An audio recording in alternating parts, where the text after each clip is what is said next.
When the explorers first saw the shoe, it didn't look like much. Just a sun-bleached outline, half buried in silt, laces turned to powder.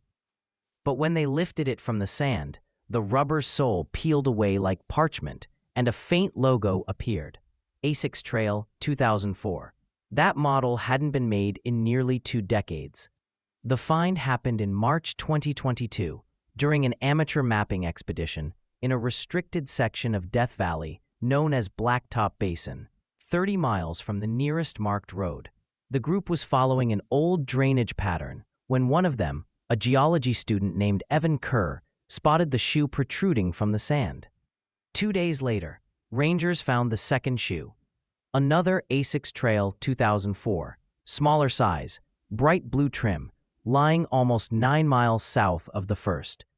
The prints on the insole were faint but distinct, M and F.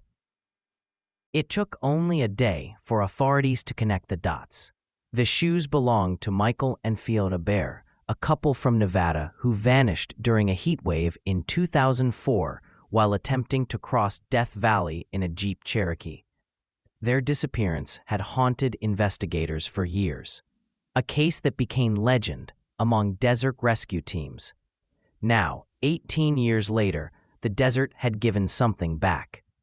The Bairds had set out on August 15, 2004, planning a photography trip to capture the blue hour light across the dunes.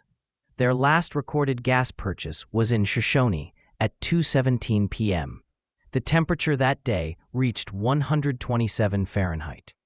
At 7:42 p.m., Fiona's sister received a voicemail that cut off mid-sentence. Only 5 words came through before static swallowed the call. "We missed the marker again." For 6 months, helicopters, dogs, and off-road volunteers scoured every dry basin and canyon. South of Badwater, no tire tracks, no debris. Search teams concluded the couple had either driven off an uncharted wash or been overtaken by a sandstorm. By 2006, the Baird case was marked inactive, probable exposure. When rangers examined the first shoe, they found inside it a fragment of fabric fused by heat. Synthetic polyester with traces of melted plastic. The second shoe contained a small pebble embedded with a strand of hair, later confirmed to match Fiona's DNA. The separation distance between the 2 shoes made little sense. Prevailing wind could carry light debris, but not shoes that heavy, and not uphill against the dune slope. Satellite imagery was commissioned to compare 2004 and 2022 terrain. The elevation shifts revealed something strange. Both shoes lay on opposite sides of a narrow corridor that didn't exist 18 years ago. A new dry wash formed by flash floods in 2017. In April, explorers found a cluster of rusted metal fragments 12 miles east of the first shoe. The pieces were scattered across a low ravine. Door hinges, a tailgate handle, what looked like the edge of a hood ornament. Serial traces confirmed they belonged to a 2002 Jeep Cherokee, same VIN as the Bairds. The vehicle had exploded outward, not inward, like pressure released from within. Inside the largest piece, a door panel, they found fragments of camera film melted into a black lump. Forensic labs at the University of Nevada managed to restore 6 still images from the film roll.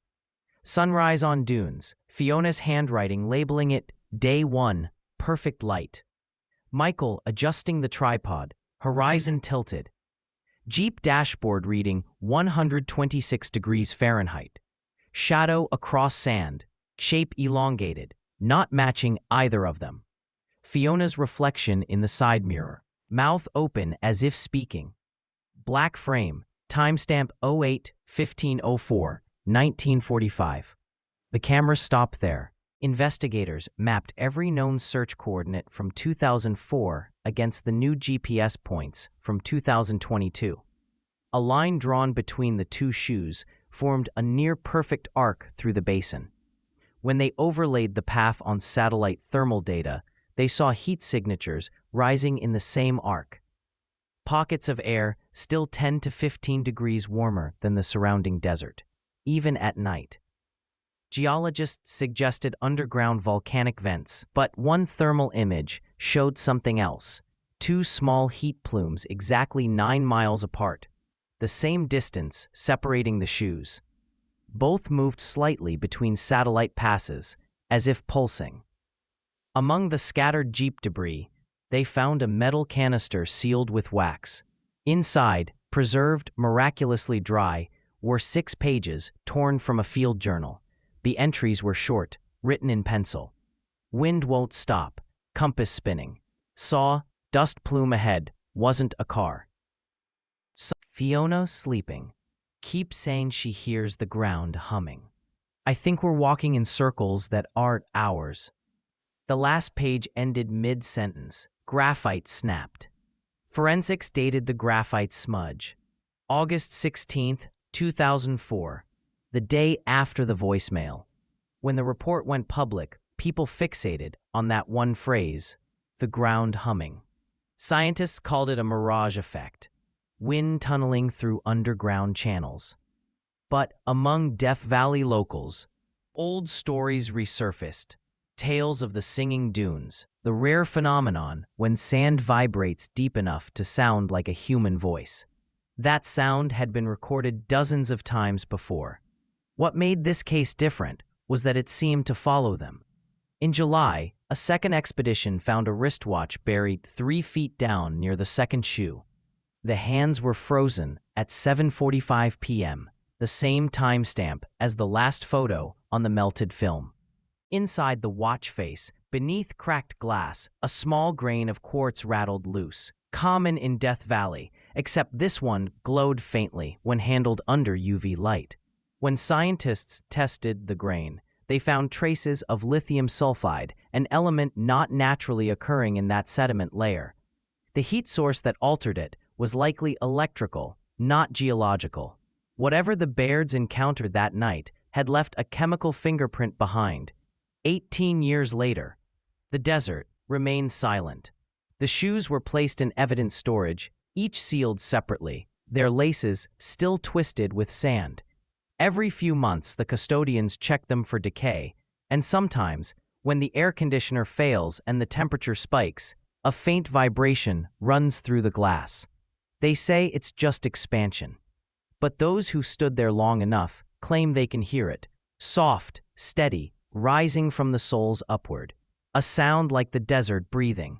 The next expedition entered Blacktop Basin in early February 2023, guided by GPS and rumor. They were a small team of 4, 2 geologists, 1 filmmaker, and a park ranger on permit. They left their trucks before dawn to avoid the heat. By noon, the ground shimmered so violently that the air itself looked fluid. At 1:47 p.m., the lead geologist, Dr. Lena Morell, detected a temperature surge on her thermal scanner. The pattern was linear, like a buried pipe, stretching north to south beneath the dunes. Every 12 seconds, the line flickered hot, then cold. Heartbeat pattern, she noted. They followed the signal until they reached a slope marked by blackened rock, the same ridge shown in the Baird's first recovered photo.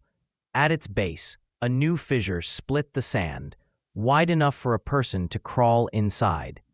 Air rose from it, not hot, but warm, impossible for that depth. When they shined a flashlight down, it caught a glimmer of metal. The first object retrieved was a camera lens cap engraved with Fiona's initials, still clean under a thin crust of salt. Beneath it, another metallic glint, an aluminum water bottle, dented, painted with a faded sticker of a desert lizard. Inside the bottle were 2 Polaroid photographs rolled tightly together.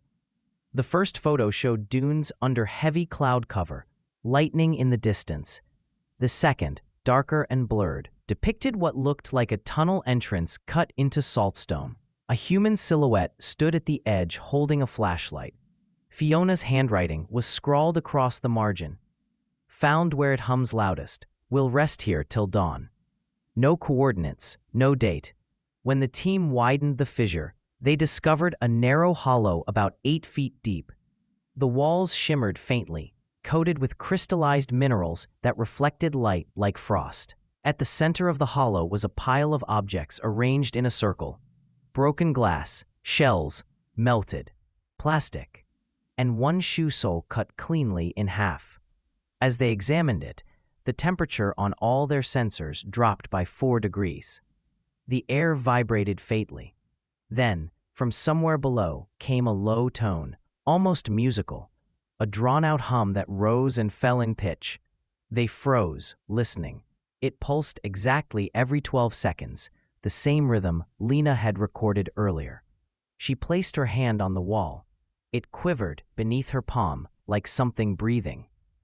Back at camp that night, they reviewed footage. The audio mics had captured not just the tone, but a secondary sound layered beneath it, a voice whispering faintly through the frequency. When enhanced, it formed short fragments. Too far, light above, we're below it now. Listen, it stops when you breathe. The words alternated between male and female. They sent the clip to the ranger station, and within 2 days, the park shut down the area under federal restriction. Lena returned privately a week later with the filmmaker, unable to let it go. They crawled back into the fissure just before sunset. Inside, the air was warm, still vibrating. A new tunnel had opened deeper down, carved out by recent flash floods. They followed it for 10 meters until the floor gave way into a cavern roughly the size of a small house. The walls were smooth saltstone, glimmering faintly like glass. In the center lay what looked like a spiral of stones arranged around a flat surface, perhaps once a slab or seat. Resting atop it was a small metal cylinder sealed with wax, about the length of a penlight. Lena pocketed it without telling the others. Before they left, she set her camera on a rock for a wide shot. When she reviewed the footage later that night, she saw something she hadn't noticed at the time: a shape standing at the far end of the cavern, faintly illuminated by her headlamp. The figure was motionless, human-sized, facing away, its outline rippling like heat over water. As soon as her flashlight beam crossed it, the image flickered and vanished. The cylinder turned out to be a voice recorder. It bore the initials MB scratched into the casing. Inside was a single audio file labeled 0816. The voice belonged to a man, Michael. Fiona's asleep, the ground hums like before. We followed it thinking there'd be water, but it's light, not sunlight. It moves through the stone. I think it's heat from below. She said she felt footsteps under her feet, like someone walking underneath. If you find this, tell her sister we kept moving until it stopped. Then static. A click. Another voice.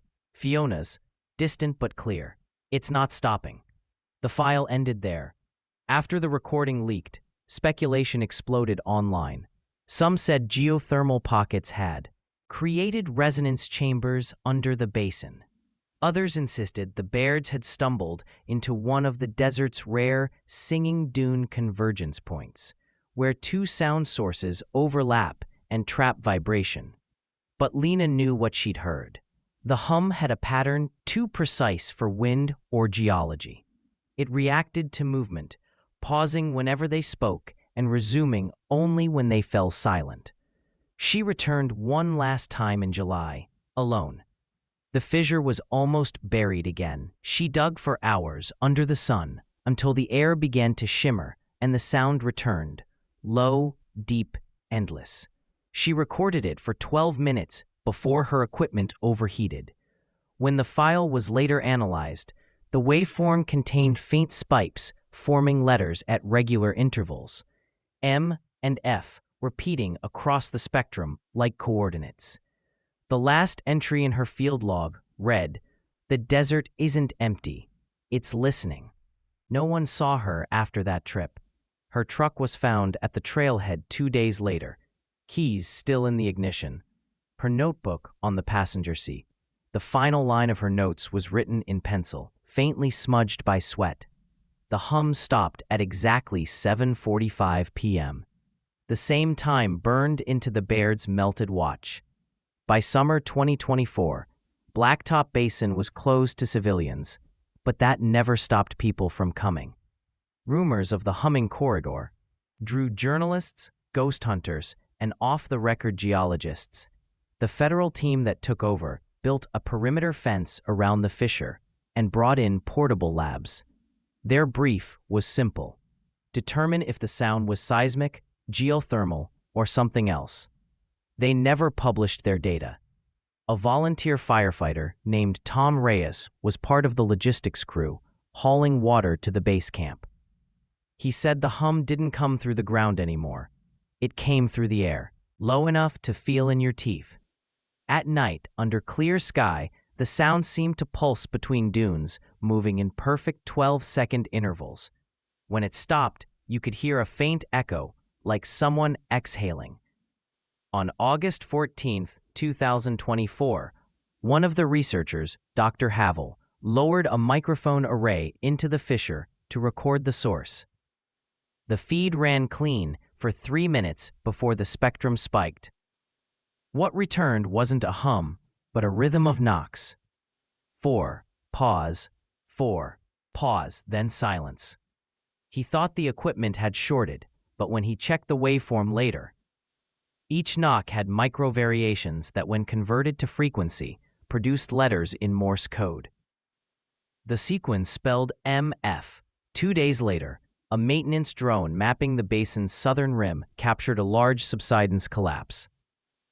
A cloud of dust rose 500 feet, then settled into stillness. When ground crews arrived, they found that the fissure, the humming chamber, everything had been sealed beneath 30 feet of new sand. The desert had erased itself again. Only one item surfaced in the debris: a piece of glass shaped like a melted lens, edges fused smooth. Under UV light, tiny grooves lined its surface, wave patterns identical to the hum's frequency curve. The pattern wasn't random. It repeated every 12 seconds. They placed it in a specimen case. Even through the glass, you could feel faint vibration, like the memory of sound trapped inside.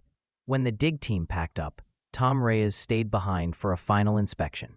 He climbed the nearest ridge and looked out over the valley. At sunset, the sand glowed copper. He pressed the recorder on his phone and said, mostly to himself, "If you're still out here, I'm listening." The audio he captured lasted 1 minute. The first 30 seconds were wind. Then, faintly, 2 overlapping voices, one male, one female. "It stopped when we breathed. Keep walking." He turned off the recorder. The hum didn't return that night.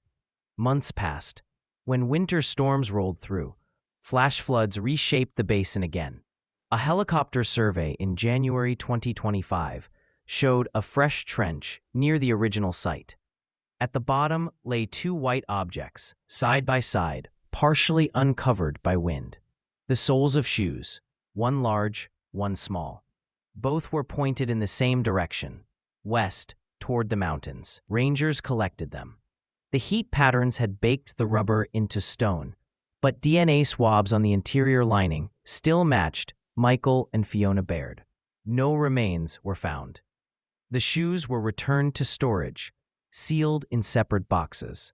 On calm days, when humidity rises before dusk, condensation forms inside both boxes at the same time, small beads of water appearing on the fabric like breath on glass. The official report labeled the case closed, partial recovery. The document runs 6 pages, mostly redacted. The final line reads simply, "No seismic, acoustic, or atmospheric cause determined. Phenomenon self-terminated, August 2024. But locals who camp near the park boundary tell a different version. They say that when the wind dies completely, the dunes still whisper in pairs, 2 voices low and even, fading every 12 seconds. And if you stand there long enough, you can almost make out words carried through the heat. We missed the marker again. No, love, we found it." Then the sand settles, and the valley holds its breath, waiting for the next storm to wake it.